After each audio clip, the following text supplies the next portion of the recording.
Let's get started with our first news. Ciryl Gane just made things a lot more interesting ahead of UFC 321 by predicting an all-out dogfight with Tom Aspinall, and the champ isn't against it. Both heavyweights have admitted this matchup could easily turn into WAR since they're two of the most technical and fluid strikers in the division. But while Gane has been through deep waters, facing elite names like John Jones and Francis Ngannou, Aspinall's experience mostly comes from quick dominant finishes. The Brit actually holds the record for the shortest average fight time in UFC history, leaving a big question mark over how he performs if the fight goes beyond those early rounds.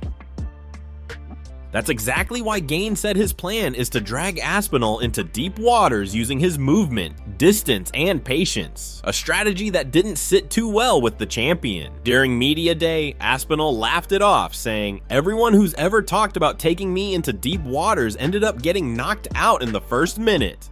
Both men are confident, sharp, and fully aware of each other's strengths, setting the stage for what could be the most technical and high-paced heavyweight fight in years. When asked if he expects the fight to go into the championship rounds, Gane kept it real. "Maybe. We will see. I'm not a magician. I can finish the fight in the first or second round, or we can go for 25 minutes. I'm ready for everything," he added. "I expect and I hope it's going to be a dog fight. It's a big challenge, and I want to feel this. For me, for the fans, and for the crowd." When asked about Alex Pereira possibly moving up to heavyweight, Gane said, "Very well. He's a dangerous guy. He built himself up from middleweight to light heavyweight, and I think he can do heavyweight too. He'll be a light heavyweight in size, but he'll still be very dangerous. I'm a business guy, and I understand every aspect of this game." Move on to another news. Former flyweight champion Demetrius Mighty Mouse Johnson has offered some sharp and honest advice to Mario Bautista ahead of his upcoming clash with Umar Nurmagomedov. According to Johnson, too many fighters are already mentally defeated before they even step into the cage with someone from the Nurmagomedov camp. They walk in overwhelmed by the name, the legacy, and the connection to Khabib. And that mindset, he says, has to change. Johnson explained that Bautista needs to approach this fight with a different mentality. Instead of giving Umar too much respect or expecting to be taken down, he needs to fight him as an individual, not as a representative of Team Khabib. The number one key to victory, Johnson said, is do not respect the name Nurmagomedov. What I mean by that is this: fighters get aura shy. They step in there and think, "Oh man, this is a Nurmagomedov. He trains with Khabib." And then they freeze up. They get googly-eyed and start fighting scared. Johnson compared it to how some fighters used to react when facing Anderson Silva or Khabib during their dominant runs. They were already beaten before the first punch was thrown. He said, "They'd think he's supposed to take me down, so I'll just accept that position." That's where they go wrong. They give too much respect to the name instead of fighting the person in front of them. For Bautista, this fight isn't just about surviving, it's about proving that he belongs on the main stage. Johnson believes the Arizona native is finally in a place mentally where he feels ready to show he's worthy of being on a big card and facing someone as elite as Umar. "A lot of people have doubted him," Johnson said, "but now he's in a position to show he's earned this moment." He emphasized that Bautista must push the pace and take the fight to Umar instead of waiting for him to dictate the tempo. They're not expecting him to come forward, throw combinations, and make Umar uncomfortable, Johnson explained. "If you allow Umar to control what happens, you'll always be one step behind. But if you jump on him early and take the initiative, suddenly he's the one reacting. That's how you turn the tables." Johnson's message was clear and direct. Respect the skills, but not the aura. Fight fearless, and don't let the name beat you before the bell even rings. Move on to another news. Renato Moicano isn't holding back, and this time he's rubbing salt in the wounds of Gilbert Burns, who's currently on a 4-fight losing streak. On the latest episode of his Show Me the Money podcast, Moicano brought up Burns' recent struggles inside the octagon, and things got personal quickly. Burns, clearly fired up, clapped back by challenging Moicano to a grappling match, calling him easy money. Moicano didn't hesitate to fire right back, mocking Burns for his recent performances and hinting that maybe it's time for him to step away from fighting altogether. "This mother got me 4 losses in a row," Moicano said, laughing. "Every single thing about this guy. How much money did he cost you? But hey, I fight. When I say I won, I won. They say I don't win anymore, but I say I won the fight." His tone was half serious, half taunting as he continued, "You should not fight anymore." You should have done that already because you don't back up your words. I don't do videos asking for fights and then run away. The back and forth between the two didn't stop there. Moicano mocked Burns for pulling out of fights, claiming he always has excuses. My belly hurts, I'm a little sick, I can't fight right now, Moicano joked, clearly poking fun at the welterweight veteran. Over here, my brother, I told you. You want to grapple. You wanna know? You wanna know, bro? That grappling match you're talking about? You wanna know? I don't respect this guy, my bro. You wanna know? That's easy money, bro. The fiery exchange quickly caught the attention of fans online, with many pointing out that while Burns has faced some of the toughest names in the division, Moicano's trash talk adds a new layer of entertainment to an already heated rivalry. Moicano even brought up Dan Hooker during the rant, laughing and saying, "You're right, Dan Hooker, right?" Almost as if he was comparing Burns' excuses to other fighters who've backed out in the past. With both men known for their grappling and high-level jiu-jitsu, a potential grappling match between Moicano and Burns could actually be an intriguing showdown. But for now, Moicano seems far more interested in trolling than competing. His message was clear. Gilbert Burns is losing, and he's not letting him forget it anytime soon. Move on to another news. Brendan Allen didn't hold back when talking about Du Plessis, delivering some harsh words for the former middleweight champion. Since losing his title to Khamzat, Du Plessis has been noticeably silent on social media, and Allen says he's not surprised one bit. Speaking to MMA Junkie, Allen explained that Du Plessis only seems to speak up when things are going well for him, but goes completely quiet when the tables turn. Dreykus always has something to say when I'm losing, Allen said. He knows I'm a tough test, and deep down, he probably thinks I can beat him. Obviously, he's a fighter, so he's going to think he can win, but he knows it's not an easy fight. It's easy to talk when I'm losing, and you know you're not gonna fight me next. But now, when it's possible, he's quiet. Quiet like a mouse in church. Allen didn't stop there. He went straight for Du Plessis' recent loss to Khamzat, saying, "Now what can you really say?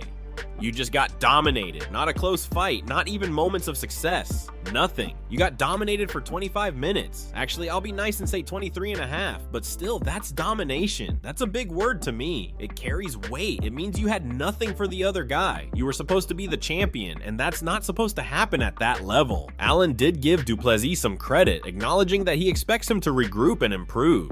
"Do I think he'll come back better? For sure," he said. "But he got dominated, and there's no hiding that." As for a potential matchup between the two, Allen made it clear that he's ready for WAR, not just wrestling. "Everyone thinks I'm gonna go out there and wrestle him, but the fight starts striking, and that's what I want. I want to go with the guys who try to kill or be killed. That's what excites me. That's what makes me nervous, but it's also what brings out the best version of me." He also hinted that Du Plessis' path to the title might have been more about luck than dominance. "I thought he got really lucky in some of those fights leading up to the belt," Allen said. "That's one reason I wanted to fight him, but also because I know he's going to come to kill or be killed. And that's the kind of fight I live for." Move on to another news. Tom Aspinall might be considering a major move once his UFC contract comes to an end, and it's not something Dana White is going to like. The interim heavyweight champion recently said he'd rather vacate his title than fight his friend Ilya, a statement that already caused waves in the MMA community. Dana didn't hold back his reaction, calling the comment absolutely insane and saying he hates hearing fighters talk like that. But things just got even more interesting after Tom's father, Andy Aspinall, spoke out, and his comments might frustrate Dana even more. In a recent interview with RMC Sport Combat, Andy made it clear that he doesn't want his son to re-sign with the UFC once his current deal expires. Instead, he wants to see Tom make the switch to boxing, where he believes the financial opportunities are far greater. "Boxing for sure," Andy said confidently. "The money is more money. Like, why not? He has 3 more fights left on his contract now, and personally, I don't want him to sign a new one." Andy explained that while the UFC is the pinnacle of MMA, it simply doesn't compare to the kind of paydays elite boxers earn. If you get into the top percentage of that sport, the UFC doesn't pay anywhere near as much as boxing does, he said. "And I know from being around Tom every day, when he spars good boxers, he spars good. He holds his own with them, and he looks sharp doing it."